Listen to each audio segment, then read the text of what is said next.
Sıkıntılı bir bağcık varsa emin ol ki ben çözerdim. İşte uluslararası punch 21'ı gasp ederdim. Sen tütünsün ben üçlüyüm, bilgin olsun, zor sönerim. Girin şöyle şeylere de biraz rakip hissettirin. Gerçek şeyler dinlettirin, varlığınızı fark ettirin. Açın birer sözlük sonra kafiyeyi dans ettirin. Köstebekler yolunu aldı, sor hiyale kimde kaldı. Bu beatlerin enerjisi beni her gün ipten aldı. Yükümlüydüm ipten aldı, hayallere hep de daldım. Silah kadın para demeden dörtlükleri siktim attım. Stil flow underground, siz am değil amcıksınız. Düşeniz o listelerden aynı fıstık kank gibi. Burnum temiz, sanat yaptım, yaşatıyorum endikleri. İşliyorum ritimleri, etkiliyorum kitleleri. Delirmiş bu altyapılar, çıldırmış bu altyapılar. Patentimizle Masya'dan, ben geliyorum yer altından.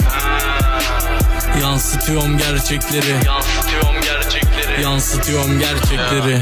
Biz ölüm yok tepeyi görmeden, siz rahatınıza